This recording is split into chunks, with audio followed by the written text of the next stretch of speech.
Hello, this is Frontline here, and we are going to take an old game, dust off the shelf, and make it new. Today we are going back to Geometry Wars Retro Evolved, and this time instead of having both the controls for firing and movement be one thumbstick, we are instead going to only use one thumbstick, but only for firing. So this is what I would call the sitting duck challenge, and it is going to be interesting because we are not allowed to move a single muscle.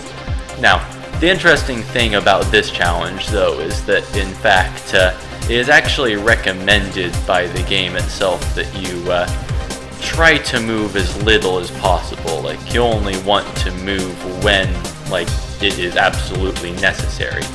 You know, if you're in a tricky situation and need to get out of there, you'd finally pull out your thumbstick and just try to go on to the defensive instead of the offensive. But I have never played that way, and I was really not paying attention right then to where enemies were. So, it's like I feel like the most annoying characters of this are going to be the I feel like the squares are going to be the most annoying, like the purple guys.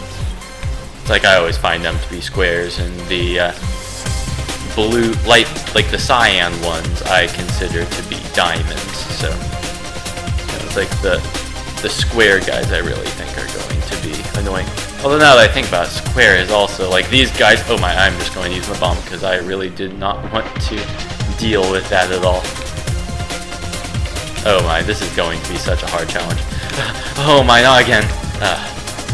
I am so panicky. I mean, I will. Oh, okay, good. We have a power up. So already we are doing not too shabbily. We've only died once so far, which is a very good thing. Oh man, once you get the power up, honestly, you feel a lot better. Especially this one. I feel like this power up really makes you feel all right, just because. When you're attacking with it, bends like space and time around you. Oh my, okay, I don't want to use my bomb, but at the same time I might have to. No, I'm not going to. Oh my, I was not actually anticipating that.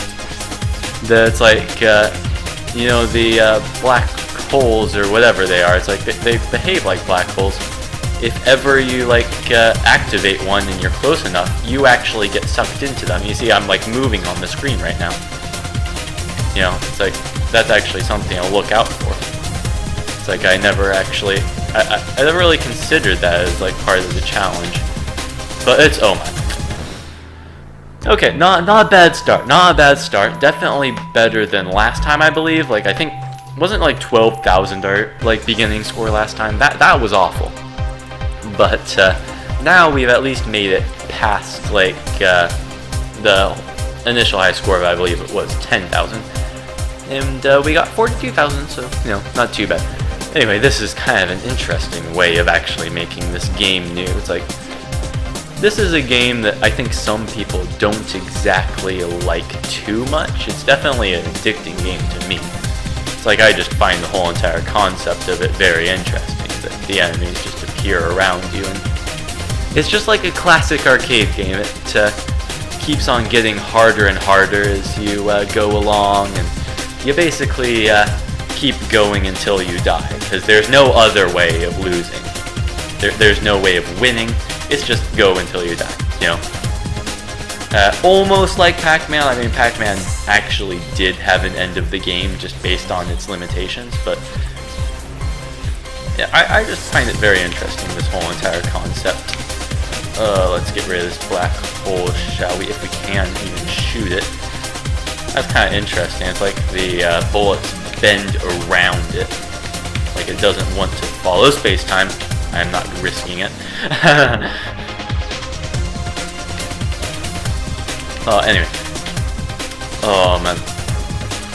This is quite an interesting situation. It's like I actually did not consider it. It's like, I know I've said this multiple times, but when it came down to it at the beginning of this challenge, I believed I was going to just be in the center the entire time.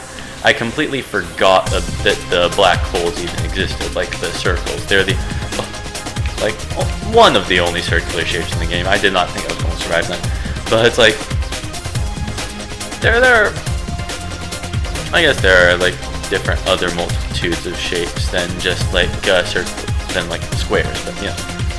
Oh my. But it's like you always forget about them. They're always like the later stage enemies.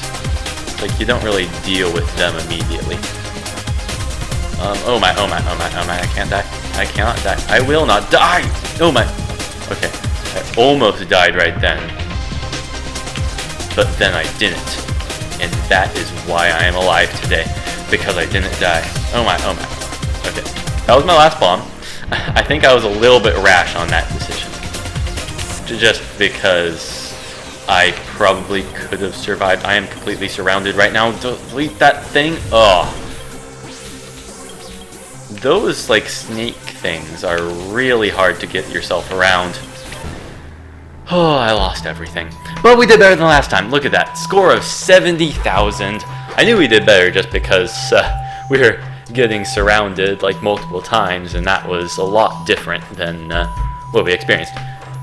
But yeah, that is definitely one way to make it new. It's like, so far we've gone over the whole entire thing of using only one thumbstick. We've done, well, I guess like so far our only challenges have been using one thumbstick. It's like the first one thumbstick challenge was to like use the only one thumbstick to both move and fire. But this challenge is, I mean, you could say watching it's a little bit more boring, but you know, it's like I feel like it's a lot more interesting to play because you really have to keep on like adjusting which enemies are most important, which ones are going to kill you faster, because you can only kill a certain amount of enemies at a time and there's no way you can avoid them. You just have to make sure that they don't get close enough to you to actually harm you. It's pretty much all of them except for the weird like little pinwheel guys are actually aiming for you. And I guess the black holes are kind of aiming for you once they're shot for the first time. But, you know, it's like, gets the whole entire... It reminds me, like, it doesn't really remind me of it, but it's kind of like the analogy of, like a zombie apocalypse almost, where it's like you can't stay in one position at a time. You have to keep moving, otherwise they'll catch up to you, and eventually that will lead to your demise. You know, and I guess another analogy for that would be like a like the death snail analogy, where it's like oh, if you could like live forever but have to be like chased down by a like snail that if it touches you you die, would you do that? It's like, I mean, some people probably would like just not even give it second thought because it's like just this, oh my little snail that like can't catch up to you. It's like so slow. But it's like when it comes down to it, it's like you still got to deal with it. You kind of got to move. In this case, you got a gun though. In this case, you're able to just keep on shooting, surrounding you. Oh my. I'm actually not sure if you're able to survive like when those guys surround you. I really don't have a high score at all. I think, yeah. Is this like my first power-up I've gotten in like this whole entire time? Yeah. How are the enemies so strong then? Man, that was awful. Anyway, it's like I find like this challenge very interesting. You know, I would suggest you also do it. You know, get the whole entire Xbox Live Arcade Unplugged bundle. It's backwards compatible with Xbox One, and you know, just have a nice, good little time. It's like even though it's an old game, can definitely be like played in different ways, and you can make it new as the series goes. Oh, but anyway, that is pretty much all that I can do with this at the moment, so I will see you next time when we do another game and make that new. I will see you all later. Bye.